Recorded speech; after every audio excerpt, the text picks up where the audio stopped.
स्मृतापि तरुणातपं करुणया हरन्ति नृणाम् अभङ्गुरतनुतृषां वलयिताशतैर्विद्युतां कलिन्दगिरिनन्दिनी तटसुरद्रुमालम्बिनी मदीयमतिचुम्बिनी भवतु कापि कादम्बिनी।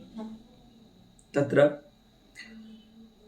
रसगंगाधरस्य पाठक्रमे द्वितीये आनने यः पाठः प्रवर्तते, यत्र लक्षणायाः स्वरूप निरूपणावसरे तत्र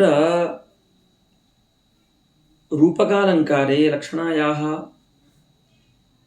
मूलकत्वमस्ति इति गौणीसारूपालक्षणायाः इति विषयम् आदाय कश्चित् महान् ग्रन्थः इह अस्माकम् अस्ति विचार्यमाणः। तत्रैव मध्ये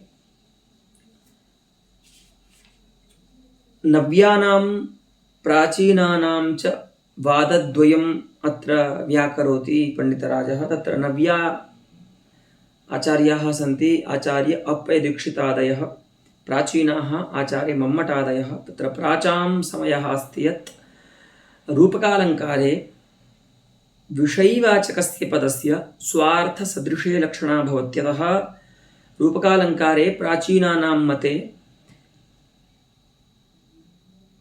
गौणीसारूपालक्षणा भवति इति अस्ति प्रसिद्धिः। तत्र नव्याः कथयन्ति, अप्पयदीक्षितादयः आचार्याः, यत् द्वयोः वाच्ययोरेव आहार्यः अभेदान्वयः कर्तव्यः, लक्षणायाः तत्र आवश्यकता नास्त्येव इति तत्र लक्षणां निराकुर्वन्ति नव्याः आलङ्कारिकाः। तत्रैव नव्याः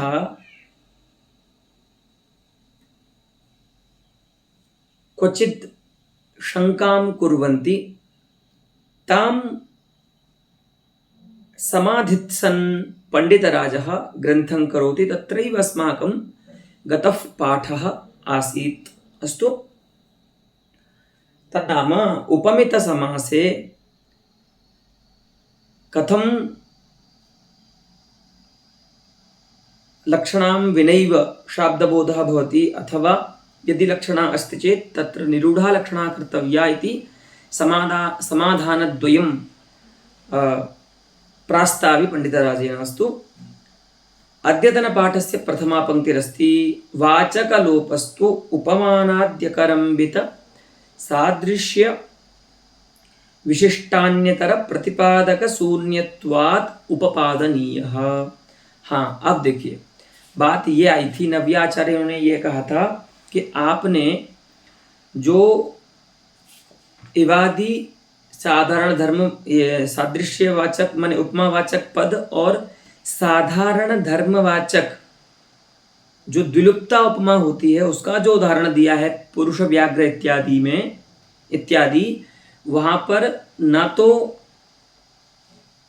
साधारण धर्म का लोप कहना चाहिए और ना ही वाचक का लोप कहना चाहिए। ठीक है, तो वाचक का लोप कहना भी वहाँ पर क्या है, असिद्ध हो रहा है, माने अनुपपन्न हो रहा है, क्योंकि तद विशिष्ट में लक्षणा होने से सादृश्य भी क्या हो जाएगा, वृत्ति के द्वारा उपस्थित होने से उसका वाचक जो पद है वो वही कहलाएगा जो विषयी वाचक यानी उपमान वाचक जो शब्द है। ठीक है, तो वाचक का भी लोप नहीं हुआ और साधारण धर्म का भी लोप नहीं होगा। ठीक है, देखिए, क्योंकि ताद्रुप्य प्रतीति होगी और ताद्रुप्य प्रतीति होने के कारण वहाँ पर साधारण धर्म का ज्ञान तो मूल में रहेगा ही, तो साधारण धर्म का भी लोप नहीं कह सकते और वाचक का लोप भी पुरुष व्याघ्र इत्यादि स्थल में नहीं कह सकते जहाँ पर उपमित समास होता है। ठीक है, तो वहाँ पर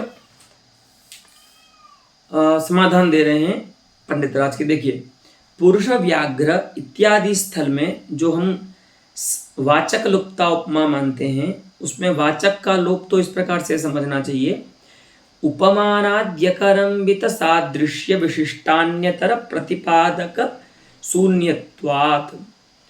वाचक लोप का मतलब केवल ऐसा नहीं है कि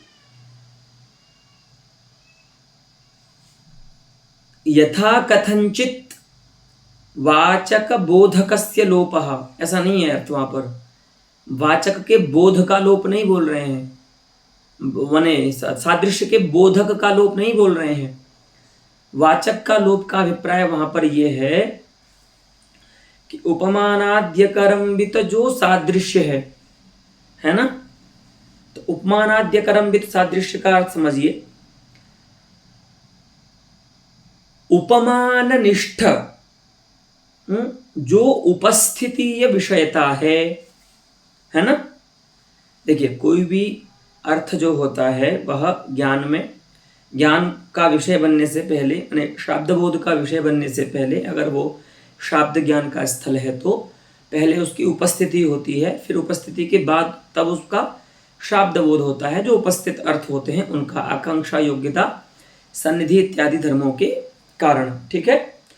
तो उपस्थितीय विषयता जो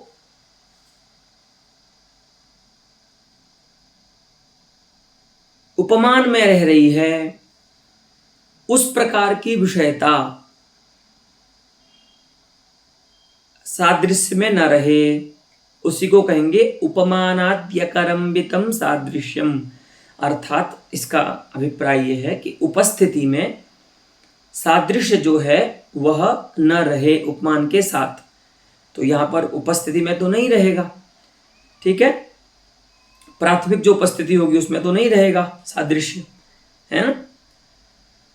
वो तो लक्षणाजन्य उपस्थिति में होगा, क्योंकि लक्षणा से सादृश्य की उपस्थिति हो रही है। तो प्राथमिक जो उपस्थिति है, व्याघ्र शब्द से व्याघ्र रूप अर्थ की जो उपस्थिति है, उस समय उस उपस्थिति में ये जो सादृश्य है वो उपस्थित नहीं रहेगा। इसीलिए इसको कह रहे हैं, ये सादृश्य कहलाएगा उपमान से अकरंबित सादृश्य। अकरंबितम नाम असंस्पृष्टम, उपमान से असंस्पृष्ट सादृश्य, ठीक है।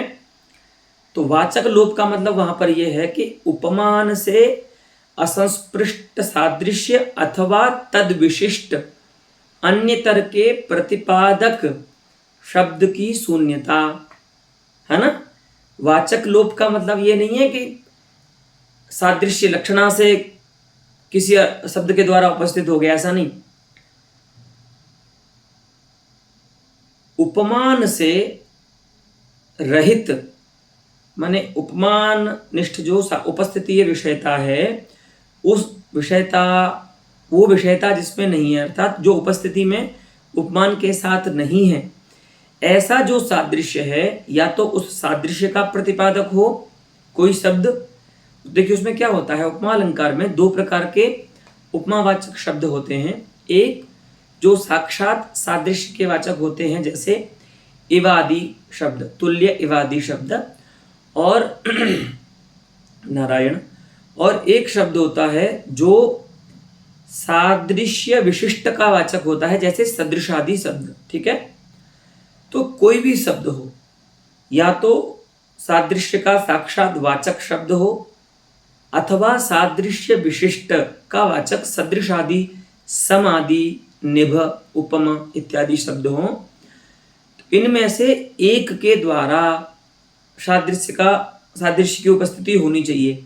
अगर इनके द्वारा, इन दोनों में से किसी एक के द्वारा सादृश्य जो है वो प्रतीत नहीं हो रहा है, तो वहां पर तदन्य पद से उपस्थित होने पर भी सादृश्य के वाचक लोप कहा जा सकता है। क्योंकि भले सादृश्य व्याघ्र शब्द की लक्षणा से उपस्थित हो रहा हो, लेकिन सादृश्य को कहने वाला, लेकिन वो सादृश्य कैसा हो गया, फिर उपमान से करंबित सादृश्य हो गया ना, उपमान से विशिष्ट हो गया ना वो सादृश्य। तो हमको कैसा सादृश्य चाहिए, उपमान से अकरंबित सादृश्य चाहिए। और उपमान से अकरंबित सादृश्य का प्रतिपादक शब्द हो या तो इवादि, या तो उपमान से अकरंबित सादृश्य से विशिष्ट अर्थ का प्रतिपादक सदृश आदि शब्द हो। तो ऐसे शब्द के रहने पर वाचक लोप नहीं होगा। अगर ऐसा शब्द नहीं है तो वहां पर वाचक लोप हम कह सकते हैं उस उपमा में, ठीक है। तो पुरुष व्याघ्र से स्थल में भी उपमान करम्बित सादृश्य ही है, उपमान अकरम्बित सादृश्य नहीं है। और उपमान से अकरम्बित सादृश्य अथवा सादृश्य विशिष्ट का प्रतिपादक शब्द की शून्यता है पुरुष व्याघ्र इस स्थल में। इसीलिए यहाँ पर वाचक लोपः इति यह व्यवहारः अस्ति आलंकारिकाणां सतु साधीयान व्यवहारः अस्ति। अस्तु तदेव उपमानाद्यकरम्बित सादृश्य तद विशिष्ट अन्यतर, अर्थात सादृश्य का प्रतिपादक हो अथवा सादृश्य विशिष्ट का प्रतिपादक हो, उन दोनों में से किसी एक के प्रतिपादक शब्द की शून्यता ही क्या होती है, वाचक का लोप कहलाती है। तो वो यहाँ पर है ही पुरुष व्याघ्र में, इसीलिए अत्र वाचक लोपः इत्थम उपपादनीयः, इत्थम दर्शनीयः। अस्तु, अच्छा, अब ये समाधान देने के बाद नव्यों ने एक और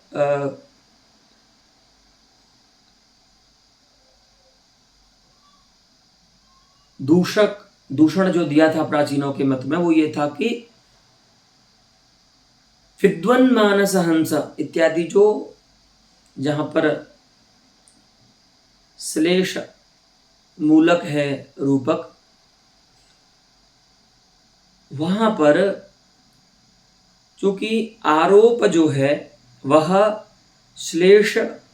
श्लेषाधीन है और फिर उसके बाद जो दूसरा श्लेष आएगा वो प्रथम आरोप के अधीन होगा, तो इसीलिए अन्योन्याश्रय दोष की संभावना यहाँ पर बताई थी पूर्व पक्षी ने। ठीक है, विद्वन्मानसंस इत्यादि स्थले पूर्वं प्रथमारोपस्य श्लेषाधीनत्वात् द्वितीयस्य श्लेषस्य प्रथमारोपाधीनत्वात् तत्र रूपकश्लेषयोः अन्योन्याश्रयः आपतति इति नव्यानां शंका आसीत् प्राचीनानां मते।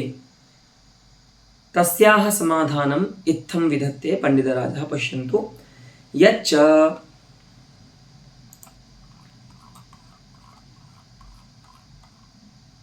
यच्च विद्वन्मानसहंस इत्यत्र दूषणम् अविहितं, नव्यैः दूषणं दर्शितं, तत्तु रूपकप्रकरणे परिहरिष्यते।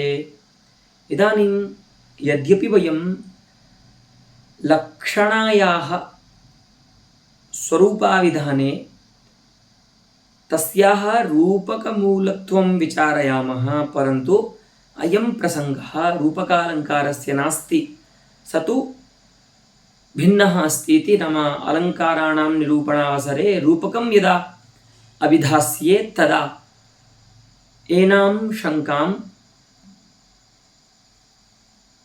समाधित्से। अस्तु, इत्थं पंडितराजः अत्र प्रतिज्ञां करोति। कहते हैं कि यहाँ पर हम आपको नहीं इसका समाधान दे रहे हैं, क्योंकि वो उसका समाधान रूपकालंकार के स्थल में बताना ही है, तो चर्वित चर्वण हो जाएगा वहाँ पर बताना, और वहाँ पर बताना आवश्यक है ना।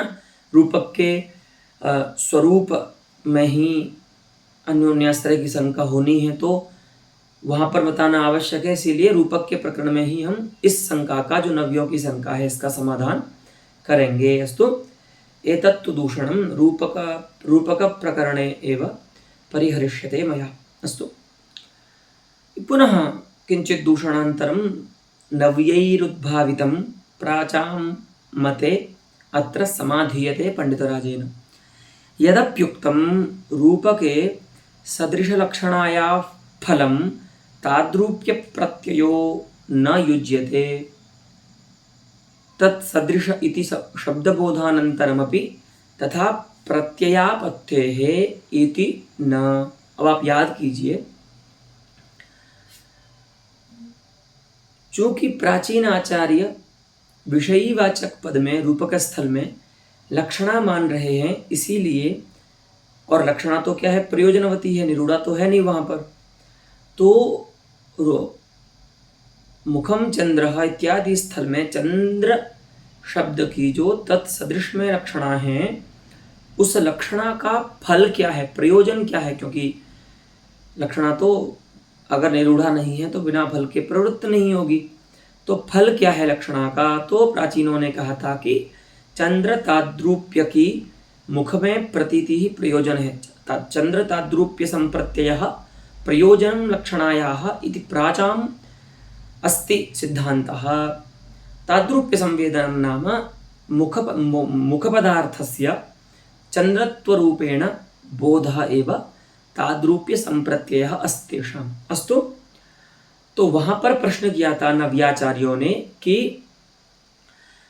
यह जो लक्षणा के प्रयोजन के रूप में आप ताद्रूप्य का ज्ञान जो कर रहे हैं मुख पदार्थ में चंद्र ताद्रूप्य का, वह भी युक्त उपयुक्त नहीं है, वह भी ठीक नहीं है। क्यों? क्योंकि यदि सादृश्य ज्ञान के फल के रूप में, सादृश्य ज्ञान के प्रयोजन के रूप में ताद्रूप्य प्रत्यय करोगे आप, तो वहां पर भी इन्होंने ये बताया था कि तत्सदृश इत्यादि प्रयोग स्थल में भी, माने जहां पर सदृश शब्द का प्रयोग हो रहा है वैसे स्थलों पर भी, यानी उपमा के स्थलों में भी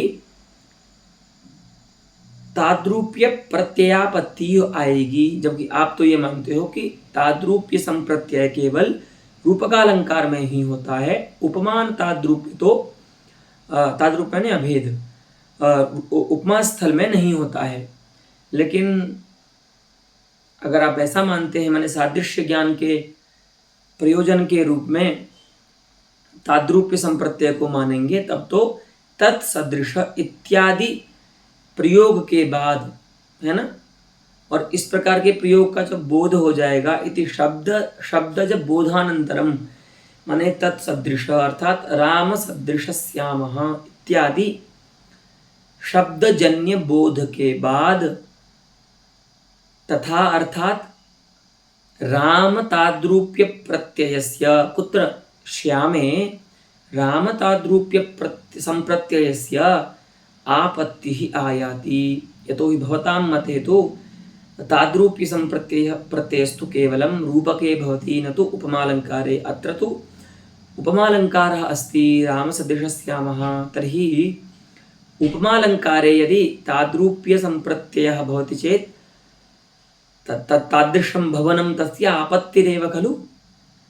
तो आपत्ति है, वो तो नहीं होना चाहिए। तो जो चीज़ जहाँ पर नहीं होनी चाहिए अगर वो हो रही है तो उसकी उस स्थिति को आपत्ति समझा जाता है शास्त्र में, ठीक है।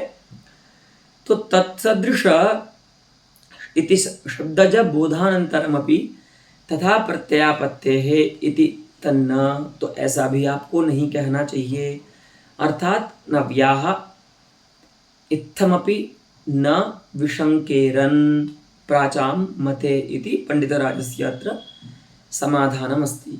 कथम किमर्थम न कथयेम वयं नव्याः, तो कहते हैं तत्सदृश इत्यत्र लक्षणायाः अभावेन ताद्रूप्य प्रत्ययस्य आपादना योगात्। अरे भैया, आप समझ ही नहीं रहे हो। कम से कम 2 महीने से आपको समझा रहे हैं कि ताद्रूप्य प्रत्यय जो है, ताद्रूप्य संप्रत्यय जो है, वो सादृश्य ज्ञान का फल नहीं है। हाँ, वह तो लक्षणा का फल है। और राम सदृशस्यामः, यहाँ पर राम शब्द की तत्सदृश में लक्षणा की आवश्यकता ही नहीं है, क्योंकि वो जो अर्थ है वो शक्ति से उपस्थित हो रहा है। तो जब लक्षणा ही नहीं हो रही है तो लक्षणा के प्रयोजन के रूप में अभीष्ट जो ताद्रूप्य संप्रत्यय है श्रीहरि, वो क्यों होगा? वही कह रहे हैं कि तत्सदृश इत्यत्र लक्षणायाः अभावेन, अत्र लक्षणायाः अभावः अस्ति, अतः तेन ताद्रूप्य प्रत्ययस्य आपादनमपि अत्र न युज्यते। ताद्रूप्य प्रत्यय का भी यहाँ पर संयोग या संबंध नहीं होगा, अर्थात उसका यहाँ पर कोई प्रसंग ही नहीं है।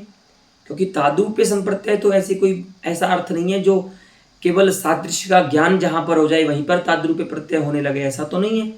ताद्रूप्य प्रत्यय तो लक्षणा के प्रयोजन के रूप में आता है, और जब लक्षणा ही नहीं है इस स्थल में तो ताद्रूप्य प्रत्यय की संभावना तो है ही नहीं, है ना। तो वही कह रहे हैं कि तत्सदृश इत्यत्र लक्षणायाः अभावेन ताद्रूप्य प्रत्ययस्य आपादनस्य अयोगात्, तत्रापि षष्ठी समास एव अस्तु आपादनायोगात्।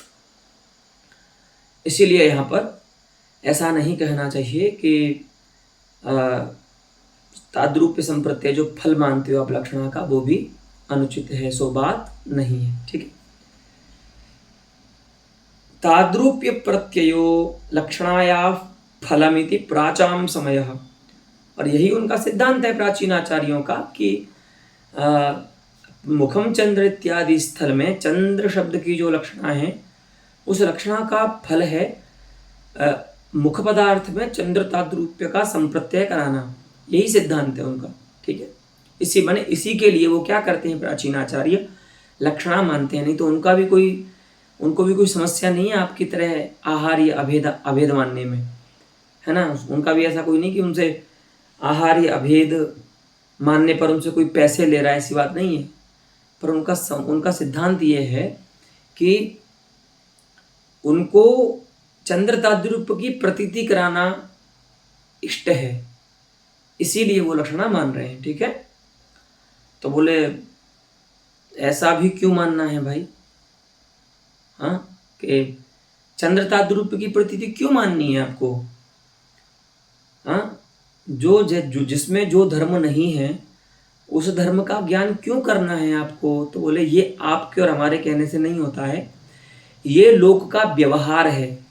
लोक का व्यवहार देखा जाता है कि जो जैसा नहीं है उसमें उस तद भिन्न धर्म का व्यवहार देखा जाता है लोक में। पुरुष को लोग गधा बोल देते हैं, है ना। तो व्यवहार तो आपके और हमारे कहने से नहीं होता है, व्यवहार तो लोक का होता है। तो बोलते हैं कि कोई प्रमाण दीजिए इसमें और दूसरे शास्त्र का। तो कहते हैं देखिए, भगवान भाष्यकार जो हैं पतंजलि, वे एक सूत्र है स्त्री प्रत्यय का, पुंयोगादाख्यायाम, है ना, गोपी इत्यादि स्थल में जो प्रत्यय करता है।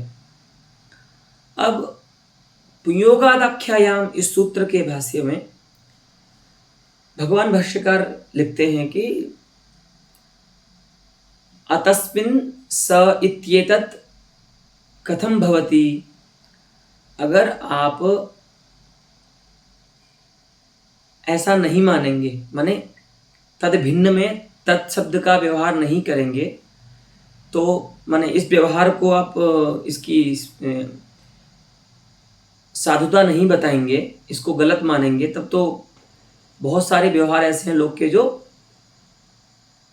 अप्रामाणिक हो जाएंगे, है ना। तो भगवान भाष्यकार वहां पर बताते हैं कि अतस्मिन् सह, ये जो व्यवहार है ये 4 प्रकार से हो सकता है, ठीक है। यहाँ पर ये महाभाष्यादि ग्रंथानाम अस्मिन्नेव अनुकूलत्वाच्च, अर्थात ताद्रूप्य प्रसंप्रत्यय में ही भगवान भाष्यकार का भी स्वारस्य है। माने इसी सिद्धांत में ही महाभाष्यादि ग्रंथों की भी अनुकूलता होने के कारण ताद्रूप्य संप्रत्यय मानना भी उचित है।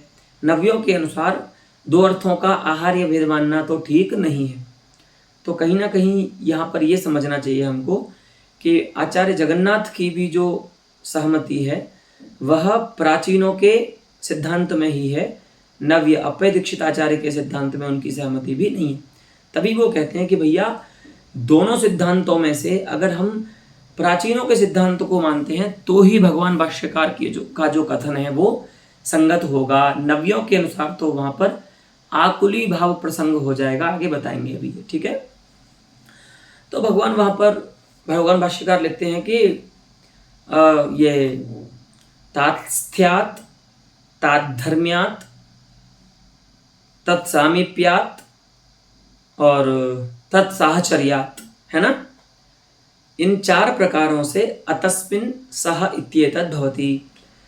तो वहां पर भी ये भी कहते हैं वो कि देखिए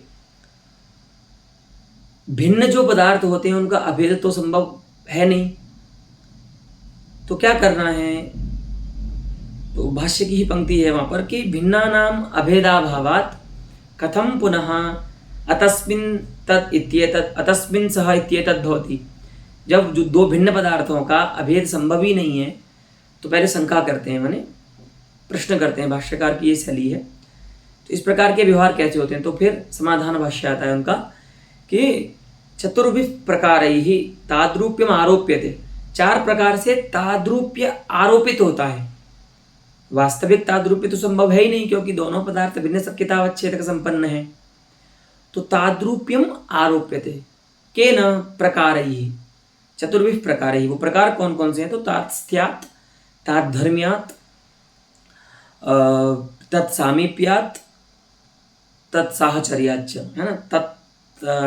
तस्मिन् तिष्ठति इति तत्स्थः, तत्स्थस्य भावः तात्स्थ्यम।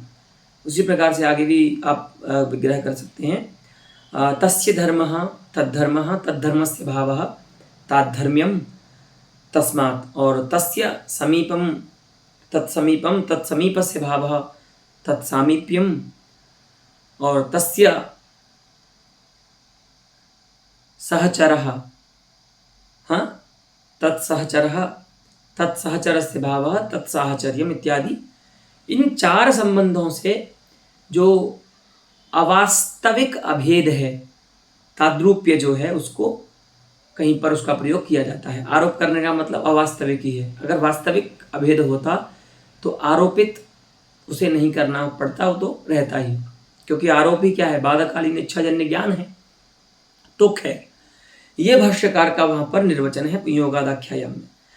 तो लक्षणा मानेंगे तभी ताद्रूप्य संप्रत्यय होगा। आचार्य अप्पय दीक्षित के मत में जो कह रहे थे कि केवल 2 वाच्यार्थों का ही आहार्य वेदान व अभेद कर लीजिए, उनके मत में तो ताद्रूप्य संप्रत्यय हो नहीं रहा है। तो ताद्रूप्य संप्रत्यय नहीं हो रहा है तो ये जो भाष्य पंक्ति है कि चतुर्भिः प्रकारैः ताद्रूप्यमारोप्यते, ये कैसे उनके मत में संगत होगी? तो इसीलिए कहते हैं कि महाभाष्यादि ग्रंथानाम अस्मिन्नेव, अस्मिन्नेव अर्थात प्राचाम समये एव, प्राचाम नये एव महाभाष्यादि ग्रंथानाम एव अनुकूलत्वात्। महाभाष्यादि ग्रंथाः प्राचाम सिद्धान्ते एव आनुकूल्यं बिभ्रति, न तथा नव्यानां मते, यतो हि नव्यानां मते तु ताद्रूप्य संप्रत्यय एव नास्ति। अतएव अग्रे लिखति पंडितराजः नव्यनये तु, अर्थात आचार्य अप्पय दीक्षितस्य सिद्धान्ते, रूपकालंकारे आचार्य अप्पय दीक्षितस्य यह सिद्धान्तः अस्ति लक्षणाविरोधी, तस्मिन् सिद्धान्ते तु तेषाम् अर्थात महाभाष्यादि ग्रंथानाम आकुली भाव प्रसंगः स्यात्। अगर हम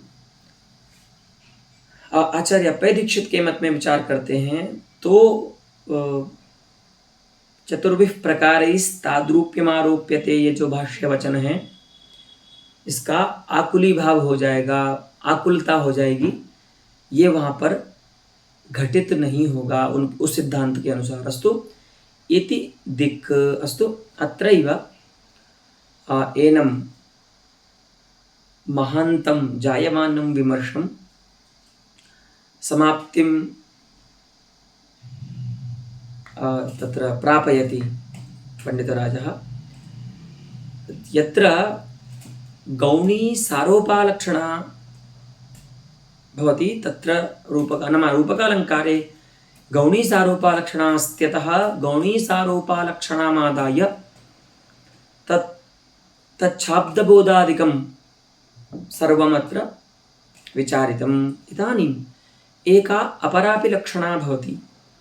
अस्तु सापि गौणी एव, परन्तु यत्र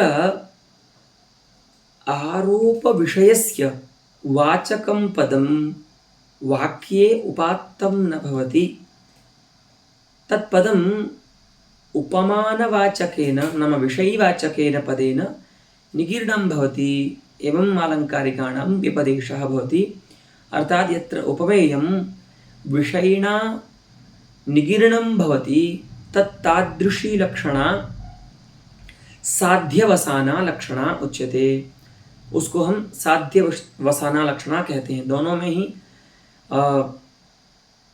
आरोपित अभेद ही इष्ट होता है दोनों लक्षणाओं में, लेकिन अंतर यही है कि एक जगह पर दोनों पद होते हैं, यानी उपमेय और उपमान के वाचक, और सारूपा लक्षणा में, और साध्यवसाना लक्षणा में तो केवल आरोप विषयी जो होता है उसी का वाचक पद होगा, यानी उपमान वाचक पद होगा, उपमेय वाचक पद तो नहीं होगा।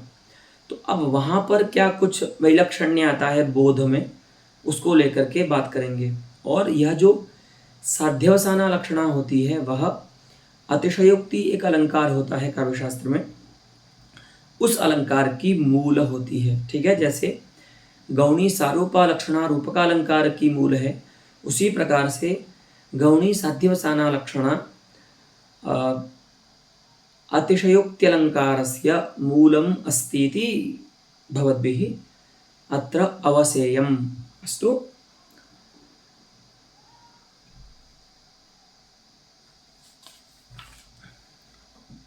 साध्यवसानायाञ्च, है ना, चंद्रराजी विराजते इत्यादौ चंद्रादिशब्दैः लक्षणया मुखत्वेन उपस्थापितस्य मुखादेः शाब्दबोधश्चन्द्रत्वादिना भवति लक्षणाज्ञानस्यैव माहात्म्यात् इत्येके। अस्तु।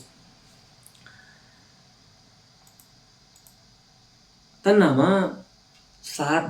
साध्यवसानलक्षणायां यत्र च विषयवाचकं पदम् अनुपात्तं भवति तत्र कथं बोधः इति अत्र प्रासंगिकं विषयीकरोति पंडितराजः।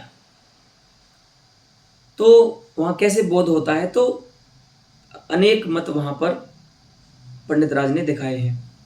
पहला मत ये है कि देखिए, एक पंक्ति है, पुरेस्मिन् सौध शिखरे चंद्रराजी विराजते नाम एकस्मिन् नगरे, तत्र सौध शिखरेषु अर्थात प्रासाद उपरि भागेषु विलासिन्यः स्त्रियः शोभन्ते, अर्थात तासां तत्र मुखानि दृश्यन्ते प्रासाद उपरि भागे अट्टालिकासु। तो उन नायिकाओं के मुख को देख करके कोई जो व्यक्ति है कामुक, वो कहता है कि पुरेस्मिन् सौध शिखरे, सौधानां प्रासादानां अर्थात धवलितानां प्रसादानां, सौध माने ऐसा ऐसा ऐसा भवन जिसको सफ़ेद पोता गया है। जैसे अपने गांव में आप देखते थे ना, पहले चूने से लिपते थे कच्चे घरों को, है ना, पोतते थे उसको, उसी को सौध बोलते हैं। वो सुधा शब्द से बनता है सौध, ठीक है। और उसको भी सुधा बोलते हैं, चूने को भी सुधा कहते हैं, अमृत के समान, ठीक है। तो सौध शिखरे अस्मिन् पुरे, है ना, चंद्रराजी विराजते, चंद्र पंक्ति विराजते, पंक्ति ही विराजते, चंद्रों की श्रेणी शोभित हो रही है, ऐसा अर्थ है सामान्य। लेकिन अब चंद्र कितने होंगे भाई, और वो भी अट्टालिका के ऊपर थोड़ा रहेगा, चंद्र तो आकाश में रहेगा। तो मुख्यार्थवाद होता है, और चंद्र शब्द की मुख में लक्षणा होती है। जैसे आपने गौरयम या घृते वेदम इत्यादि में देखा था, ठीक है। आयुरेवेदम, घृतेदम नहीं, आयुरेवेदम इत्यादि स्थल में देखा था, ठीक है।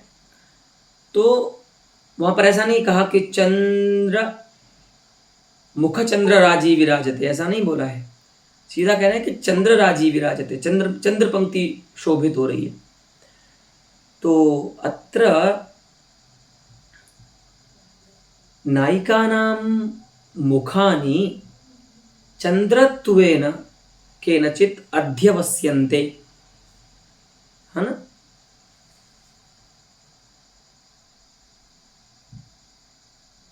अध्यवस्यन्ते इति प्रयोगः कदाचित् संदिहानः प्रयोगः यतोहि तत्र सम्प्रसारणं भवति कर्मप्रत्यये परे, अतः अध्यूस्यन्ते इत्यादिकं किञ्चित् स्यात् इत्यत्र शाब्दिकाः प्रमाणं, परन्तु अध्यवसितानि भवन्ति इति वक्तुं शक्यते। अस्तु, यहाँ पर जो मुख हैं वो चंद्र रूप से अध्यवसित हो रहे हैं, तो यहाँ पर कैसा बोध होगा तो बता रहे हैं कि इत्यादौ चंद्रादि शब्दैहि, चंद्र शब्द की लक्षणा से मुखत्वेन उपस्थित होगा मुख पदार्थ, ठीक है। लेकिन मुखत्वेन उपस्थित मुख पदार्थ की का भी शाब्द बोध जो होगा वो तो चंद्रत्व रूप धर्म पुरस्कार से ही होगा। तो ये तो आपको पहले भी बताया था कि लक्षणा जहाँ पर भी रहेगी वहाँ पर उपस्थिति, लक्षणाजन्य जो उपस्थिति होगी उसमें भले प्रकार बने लक्षितावच्छेदक जो धर्म है, लेकिन शाब्द बोध में तो प्रकार बनता है तत्पद शक्यतावच्छेदक धर्म ही। जैसे गंगायाम घोष इस स्थल में गंगा पद की लक्षणा से जन्य जो उपस्थिति है उसमें तटत्व प्रकार बनता है, तट विशेष्य बनता है, लेकिन बोध जब होता है तो गंगात्व प्रकार बनता है, तटत्व प्रकार नहीं बनता है। तो वही कह रहे हैं कि भले चंद्रादि शब्द से जब लक्षणा से मुख अर्थ की उपस्थिति होगी, क्योंकि मुख शब्द का वाचक शब्द तो है नहीं, मुखार्थ का वाचक शब्द तो है नहीं, तो मुख अर्थ को यहाँ पर उपस्थित होने के लिए चंद्र शब्द का ही सहारा लेना है। चंद्र का भी वह शक्य अर्थ नहीं है, इसलिए अभिधा से नहीं हो सकता उपस्थित, तो लक्षणा आएगी। तो जब लक्षणा से चंद्र शब्द मुख रूप अर्थ को उपस्थित कराएगा तब वहाँ पर उपस्थिति में भी प्रकार और विशेष्य होते हैं, क्योंकि वो भी ज्ञान विशेष है, और बोध में भी प्रकार और विशेष्य होते हैं। तो उपस्थिति के समय, लक्षणाजन्य उपस्थिति के समय मुखत्व प्रकार बनेगा और चंद्र मुख जो है वो विशेष्य बनेगा।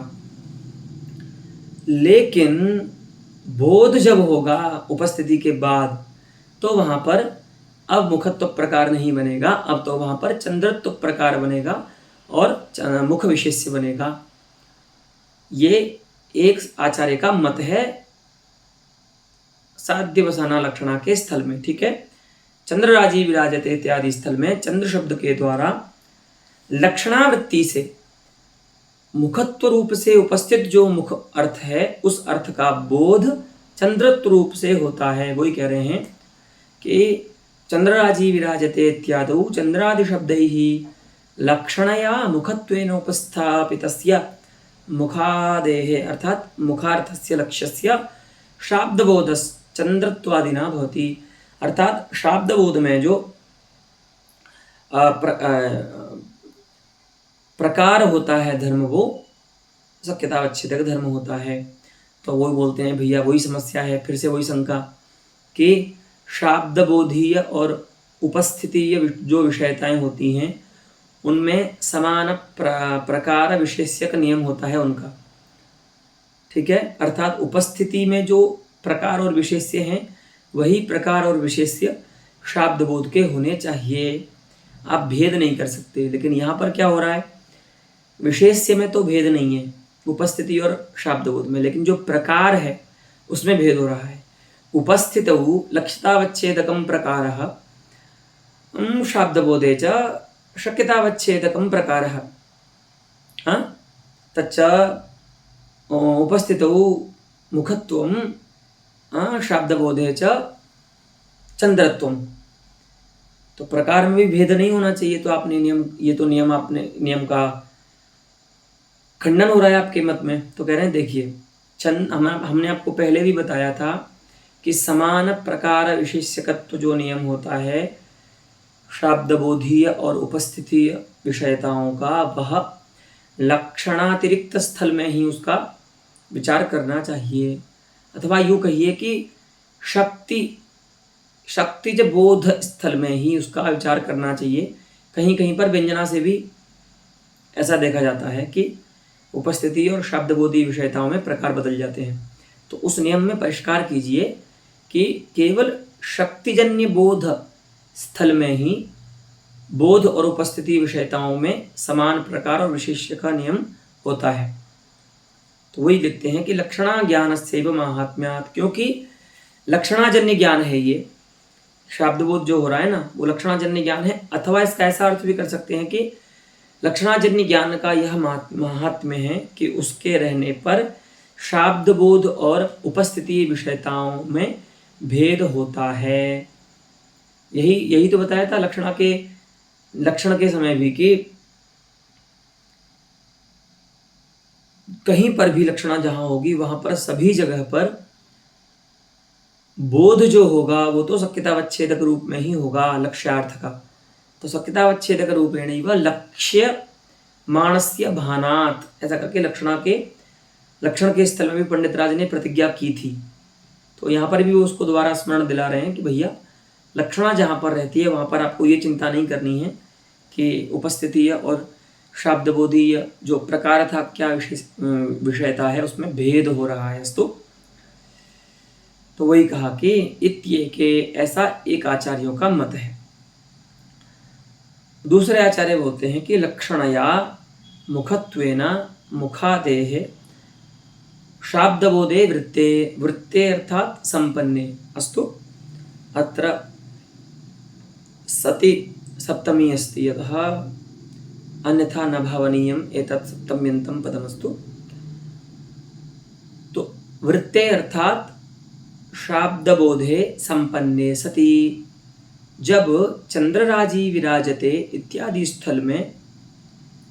अब देखो ये जो आचार्य है ना, द्वितीय मत जो है, ये ऐसे आचार्य हैं जो लक्षणास्थल में भी समान प्रकार विशेष्यक नियम का संकोच नहीं करना चाहते विषयताओं में, ज्ञान और उपस्थिति में। तो वो आचार्य ऐसा मान करके बोल रहे हैं, ठीक है, कि भैया बिना परिष्कार में संकोच किए भी समान प्रकार विशेषता नियम में बिना संकोच किए भी यहाँ पर कार्य संपन्न हो सकता है। बोले कैसे बताइए? तो देखिए, पहले आप क्या कीजिए, लक्षणा से मुखत्व रूप से ही मुखार्थ का बोध कर लीजिए। देखो आप उपस्थिति तो मान ही रहे हो मुखत्वेन, हम तो कह रहे हैं बोध भी कर लीजिए, ठीक है। तो जब लक्षणावृत्ति से मुख जो लक्ष्यार्थ है उसका मुखत्वेन रूपेण बोध भी हो गया, जो कि नहीं होता है पंडित राज के मत में, तो नहीं होता है लक्षणा के स्थल में, लेकिन ये जो आचार्य हैं उनके मत में होता होगा बोध लक्षतावच्छेदक रूपेण लक्ष्यार्थस्य। अतः तथा शाब्दबोधे संपन्ने सति, तथा नाम कि लक्ष्यार्थस्य लक्षतावच्छेदक रूपेण लक्षतावच्छेदक धर्म पुरस्कारेण शाब्दबोधे संपन्ने सति। फिर बोले अब उसका ज्ञान कैसे करें जिसके लिए लक्षण आई है, तादरूप्य संप्रत्यय का ज्ञान कैसे करें? तो बोलते हैं उसके ज्ञान के लिए आपको हम एक उपाय दे रहे हैं कि जब ऐसा ज्ञान हो जाए, माने मुखत्वेन रूपेण मुख अर्थ जो है वो बुद्ध हो जाए लक्षणा से, तो फिर व्यंजना आएगी वहां पर, ठीक है। व्यंजनया एक शब्दोपात्तत्व प्रादुर्भूतया, एक शब्दोपात्तत्व रूप हेतु के कारण जो उत्पन्न हुई है, ठीक है। जब वक्ता को एक ही शब्द से अर्थद्वय की प्रतीति करानी होती है तो व्यंजना का आश्रय लेता है वक्ता। तो एक शब्दोपात्तत्व रूप हेतु से, अब यहाँ पर भी देखिए, एक ही शब्द से, चंद्र शब्द से लक्षणा से उसको अर्थ तो एक ही बोध कराना है, लेकिन प्रकार बदलने हैं उसको वक्ता को। तो लक्षणा से जब उसको बोध कराना है तब उसको मुखत्वेन मुख अर्थ का बोध कराना है, और फिर उसी शब्द से उसको चंद्रत्वेन मुख का बोध भी कराना है। तो भले विशेष्य एक हो लेकिन प्रकार बदलने से अर्थ भी बदल जाएगा, ठीक है। तो एक ही चंद्र शब्द से दो प्रकार के मुख का बोध कराना है, इसीलिए वहां पर व्यंजना उत्पन्न होगी उस शब्द में। तो इत्थम एक शब्दोपात्तत्व रूप उपायेन प्रादुर्भूतया व्यंजनया चंद्रत्वेन बोधः। बाद में क्या कीजिए, उसी मुख पदार्थ का चंद्रत्वेन बोध लक्षणा से व्यंजना से मान लीजिए, तो दोनों काम सिद्ध हो गए ना। आपका इष्ट भी हो गया कि चंद्रत्वेन रूपेण मुखम बुद्धम स्यात्, वो भी हो गया, और अन्य आचार्यों का इष्ट यह है कि संकोच न करना पड़े। शाब्दबोधीय और उपस्थिति विषयताओं में जो समान प्रकार विशेषकत्व नियम होता है, उस नियम में संकोच न करना पड़े, तो ये भी बात सिद्ध हो गई, नियम में संकोच भी नहीं करना है आपको। ठीक है, चलिए, तो इस प्रकार से अपरे आचार्याः, द्वितीय आचार्य जो हैं वे साध्यवसाना लक्षणा के स्थल में इस प्रकार से शाब्दबोध मानते हैं। अस्तु, अब इन दोनों ही मतों में कुछ वैलक्षण्य हैं पंडितराज की अपेक्षा, उसको बताते हैं पंडितराज। ठीक है, मतद्वयेपि अर्थात साध्यवसाना लक्षणायाम एकत्र यत्र मुखत्वेन रूपेण उपस्थितस्य मुखार्थस्य लक्षणया शाब्दबोधः चंद्रत्वेन रूपेण भवति इत्येकं मतम्, अपरत्र यत्र लक्षणया मुखत्वेन रूपेण उपस्थितस्य मुखस्य बोधोऽपि मुखत्वेन रूपेण भवति, पुनः व्यञ्जनया चंद्रत्वेन रूपेण मुखस्य बोधो भवति इति वैलक्षण्यमस्ति। अनयोः द्वयोरपि मतयोः मुखादौ, इन दोनों ही मत में मुखादि में जो चंद्रत्व भान सामग्री है, क्योंकि मुख में चंद्रत्व तो नहीं रहता है, तो मुख में चंद्रत्व का जो भान है वो तो विरुद्ध है ना, क्योंकि विरोधी धर्म है, मुखत्व का विरोधी धर्म है चंद्रत्व। तो वही कह रहे हैं कि मुखादौ माने लक्ष्ये चंद्रत्व भान सामग्र्या मुखत्वादेः स्वधर्मस्य भानम न निवार्यते। लेकिन देखिए भैया, इन दोनों ही मतों में क्या हो रहा है, कोई ऐसी चर्चा नहीं आ रही है कि जिस समय में चंद्रत्वेन रूपेण, चाहे वो चंद्रत्वेन रूपेण बोध व्यंजनिक हो चाहे वो लाक्षणिक बोध हो, दोनों ही मतों में जिस समय चंद्रत्वेन रूपेण मुखार्थ का भान हो रहा है, उस समय तद विरुद्ध मुखत्व रूप धर्म वहां से निवृत्त हो गया है, उसका निवारण हो गया है ना। क्योंकि ये नियम है कि जिस समय किसी अर्थ में किसी विरोधी धर्म का भान होता है, तो तद धर्म ज्ञान सामग्री के द्वारा तद विरोधी धर्म का जो भान है वो निवृत्त हो जाता है। जैसे शुक्ति में रजतत्व भान सामग्री जो है वह सुक्तित्व के भान का निवारण कर देती है, माने सुक्तित्व भान के प्रति प्रतिबंधक हो जाती है। ठीक है, क्योंकि सुक्तित्व और रजतत्व क्या है, विरोधी धर्म है। तो रजतत्व ज्ञान सामग्री जो है वह सुक्तित्व ज्ञान की प्रतिबंधिका हो जाती है।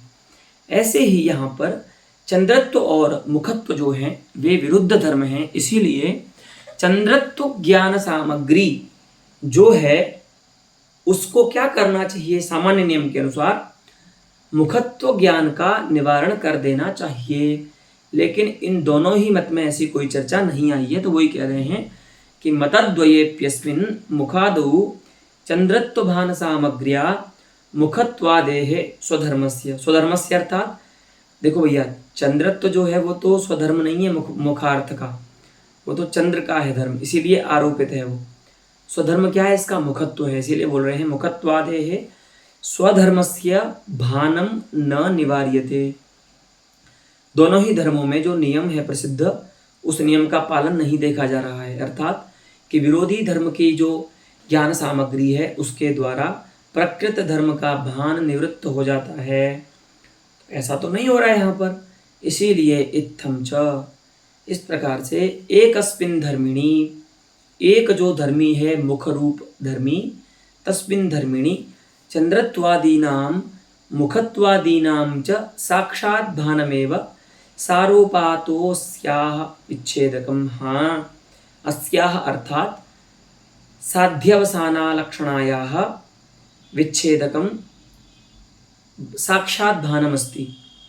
सारूपालक्षणा से, ऐसे तो वो भी भेदक है कि वहाँ पर विषयवाचक पद होता है, यहाँ पर नहीं होता, लेकिन यहाँ पर बोधगत जो भेदकत्व है उसकी बात कर रहे हैं। अस्तु तत्र तो वाक्यगतं यत् भेदकत्वमस्ति तद् विचारितमस्ति। अत्र तु पण्डितराजः द्वयोः लक्षणयोः बोधगतं यत् भेदकत्वमस्ति तदादाय अयं विमर्शः अत्र प्रस्तूयते। अस्तु, तो कह रहे हैं देखिए, दोनों ही जगह पर, चाहे वो सारूपालक्षणा हो तो वहाँ पर भी मुखत्व रूप धर्म का भान भी मुख में होता है, चंद्रत्व रूप धर्म का भान भी मुख में होता है।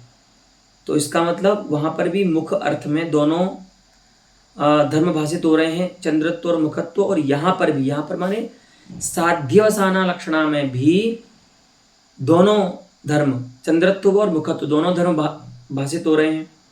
तो ये तो भेदक नहीं हुआ, भान तो भेदक नहीं हुआ, लेकिन अंतर इतना है कि दोनों लक्षणाओं में मुख में भाषित होने वाले चंद्रत्व और मुखत्व दोनों धर्म, सारोपा में तो वहाँ पर जो चंद्रत्व रूप धर्म है ना वो परंपराया भाषित होता है मुख में। क्यों? क्योंकि देखिए, पहले चंद्र सदृश रूप जो लक्ष्यार्थ है उसमें चंद्रत्व का भान होगा, फिर जाकर के उस चंद्र सदृश पदार्थ का अभेदानुयोगी अभेदान्वयी जो मुख पदार्थ है उस मुख पदार्थ में चंद्रत्व धर्म आएगा। तो साक्षात चंद्रत्व धर्म का ज्ञान मुख में नहीं हुआ। कहाँ पर? सारोपालक्षणा में। वहाँ पर तो परंपराया चंद्रत्व धर्म जो है वो मुखार्थ में भाषित होता है। परंपराया कैसे हुआ कि पहले चंद्र में था, चंद्र से चंद्र सदृश में आया, और चंद्र सदृश से फिर उसका जो अभेदान्वयी मुख पदार्थ है उसमें आया। लेकिन साध्यवसाना लक्षणा में तो ऐसा नहीं होता है। वहाँ पर तो साक्षात जो चंद्रत्व है, चंद्रगत धर्म, वह साक्षात मुख में भाषित होता है, मध्य में चंद्र सदृश में भाषित नहीं होता, क्योंकि वहाँ पर चंद्र सदृश रूप लक्षणा से उपस्थित नहीं होता, अपितु मुख रूप अर्थ ही लक्षणा से उपस्थित होता है। इसीलिए एक जगह पर चंद्रत्व रूप धर्म का परंपराया मुख में भान, और अपरत्र माने साध्यवसाना लक्षणा में साक्षात चंद्रत्व रूप धर्म का मुखार्थ में भान ही सारूपा लक्षणा से साध्यवसाना लक्षणा का भेदक है। अर्थात चंद्रत्व रूप धर्म का मुख में साक्षात भान ही साध्यवसाना लक्षणा को सारोपा से अलग करता है। अस्तु, अयमस्ति अत्र अवधेयः अंशः। अस्तु, विच्छेदकम् अपरे तु, अर्थात अत्रापि किंचित अन्यत् मतमस्ति, तदत्र अनूद्यते पंडितराजेन।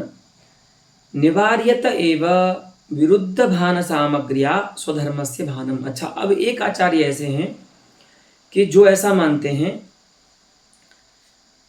कि नहीं भैया, विरुद्ध धर्म सामग्री से, विरुद्ध धर्म ज्ञान सामग्री से तो प्रकृत धर्म का जो है ज्ञान वो निवृत्त होना ही होना है। तो जब चंद्रत्व रूप धर्म का ज्ञान मुख में होगा उस समय उसमें मुखत्व का ज्ञान नहीं हो सकता। ऐसा जो मानते हैं उनके मत में कह रहे हैं कि निवार्यत एव विरुद्ध भान सामग्र्या स्वधर्मस्य भानम।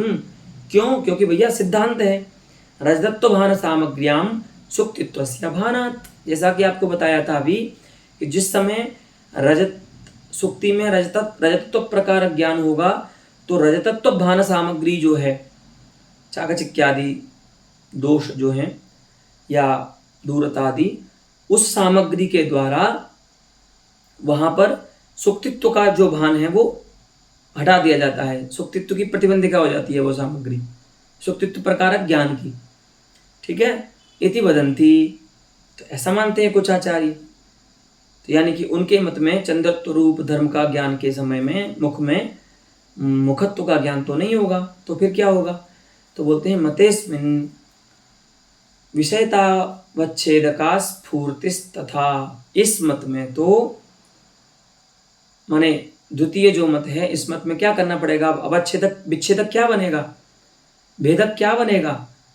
जब साक्षात भान ही नहीं हो रहा है तो भेदक क्या बनेगा? तो कह रहे हैं कि देखिए, इनके मत में तो भेदक बनेगा कि मुखार्थ में विषयतावच्छेदक जो मुखत्व है। अब यहां पर भी एक बहुत गंभीर बात ये समझने की है कि विषयतावच्छेदक जो धर्म है वो दोनों हो सकते हैं, क्योंकि मुखत्वेन भी मुख का भान हो वृत्ति से होता है, और लक्षणा से लक्षितावच्छेदक रूप से उसका भान माने शक्यतावच्छेदक रूप से लक्षणा से ज्ञान होगा, और वृत्ति से उसका ज्ञान मुखत्वेन रूपेण होगा। तो दोनों ही रूप में जब उसका ज्ञान हो रहा है तो विषयतावच्छेदक किसको माने?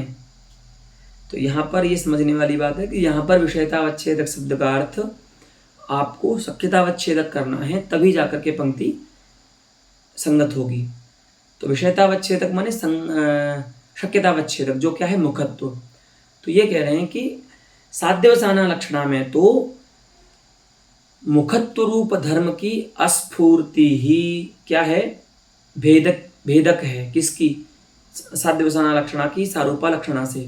देखिए, इनके मत में क्या होता है, जो दूसरे आचार्य हैं, कि सारूपा लक्षणा में तो मुखत्व भी भाषित होता है मुख में, और चंद्रत्व भी भाषित होता है, लेकिन साध्यवसाना लक्षणा में केवल चंद्रत्व भाषित होगा, मुखत्व रूप धर्म भाषित नहीं होगा। तो मुखत्व रूप धर्म की अस्फूर्ति अर्थात अप्रतीति ही, मुख रूप अर्थ में मुखत्व रूप धर्म की जो अप्रतीति है, अर्थात विषयतावच्छेदकस्य मुखत्व श्रीहरि मुखत्व रूपस्य शक्यतावच्छेदक धर्मस्य अस्फूर्तिरेव। कुत्र? मुखे, मुखार्थे। सा स्फूर्तिरेव अत्र सारूपातः साध्यवसानायाः तथा अर्थात विच्छेदिका भवति। अस्तु, इति अद्यतनः पाठः। पुनः किंचित इतोपि वक्तव्यमस्ति अस्मिन् साध्यवसाना लक्षणायाः बोधविषये पंडितराजेन। तद्वयम् आगामिनि पाठे ज्ञास्यामः। ततः परं साक्षात् अलङ्कारनिरूपणे अस्माकं प्रवेशो वर्तिष्यते। अस्तु।